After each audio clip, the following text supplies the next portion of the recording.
ঠিক ৰাতিপুৱা 5:30 গৈছোঁ।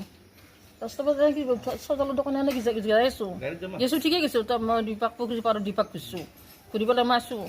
আহি ঠিক মন্দিৰ শিৱ মন্দিৰত মানে সেৱা কৰিলোঁ।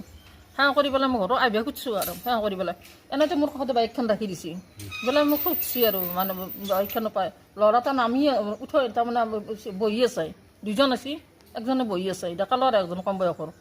আৰু সেই যিটো পিছফালে বহি সেইটো ডাঙৰ দীঘল খোৱা কৰি মানুহটো গোটাই টিকেট চিকেট থকা কাৰণে এনে আমাৰ হেৰি মানুহ নাপায় আৰু।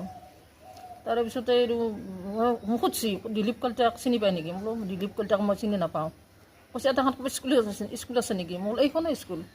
এনেকৈ কৈ পেলাই মই অলপ মনটোত অলপ থকাৰ খাইছে দেখোঁ দাওঁতে মই বোলে বেগ দি পেলাই মই আহিব খোজাৰ লগে লগে পিছফালৰ পৰা কাপোৰখন গুচাই দি পেলাই মই আৰু চাদৰখন ফুৰিব গ'লে চেণ্ডেল থকা দেখি মই এনেকৈ লওঁ সদায়। চাদৰখন এনেকৈ থকা চত আগতে লক্ষ্য কৰিছে নেকি না কিবা গৰমে চাদৰখন লওঁ দেখি এনেকৈ গম পাইছে নেকি চেন থকা বুলি। চাদৰখন গুচাই পেলাই পিছফালে এনেকৈ টান মাৰি লৈ গৈছে একদম নি পেলাই পিছফালে চিটত বহি পেলাই পিষ্টলটো এনেকৈ দেখুৱাইছে হাল্লা কৰিলি মৰব।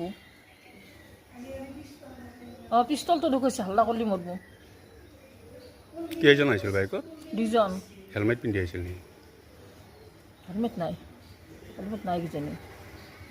খুব তাড়াতাড়ি হ'ব নহয় কামবিলাক মোৰ আৰু ভয়তে একদম সেইখিনি মাৰ পিছফালৰ মানুহ আগফালৰ মানুহ নাই হ'ব লাগছি। আৰু এনেকুৱা ঘটনা শুনছোঁ মই ইমান চেণ্ডেল খুলি থ'ম বুলি ভাবোঁ আৰু ভাবলি আৰু মানে কিনে পিন্ধিব নোৱাৰে ঘৰত কিবা কিবা গুটি গুটি ওলাই লাল পৰি পেলাই। সদায় ৰাতিপুৱা হ'লে তাৰমানে কি মৰ্ণিং ৱাকত যায়।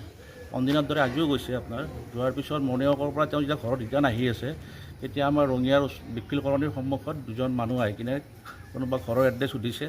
সোধাৰ পিছতে তেওঁলোকে তাৰমানে কি মাৰ গলৰ পৰাই চেণ্ডেল তাৰমানে কি টানি লৈছে আৰু তাৰপিছতে তেওঁলোকে বোলে পিষ্টল দেখাইছে যে হাল্লা কৰিব নালাগে, হাল্লা কৰি গুলিয়াই দিম সেইটোৱে আৰু সকলোকে ডাঙৰ কথাটো হৈছে কি ৰঙিয়াত এইটো কিন্তু সদায় ঘটি থকা এটা ঘটনা। আৰু ইয়াৰ ক্ষেত্ৰত ৰঙিয়াত চাগে এইটো কিমান নম্বৰ ঘটনা হ'ব এইটো পুলিচ প্ৰশাসনে গম পাব। কিন্তু দুখজনক কথা এইটোৱে ৰঙিয়া প্ৰশাসন কিন্তু আজিলৈকে এজনো চোৰকো তেওঁলোকে কিন্তু কৰায়ত্ব কৰিব পৰা নাই। আৰু ইয়াৰ কাৰণে কিন্তু ৰঙিয়াবাসী শংকিত হৈছে আপোনাৰ। মানুহে পাতৰ ভ্ৰমণ বুলি নহয় যিকোনো ক্ষেত্ৰতে মানে কি ওলাই যাব ভয় কৰা হৈছে আপোনাৰ।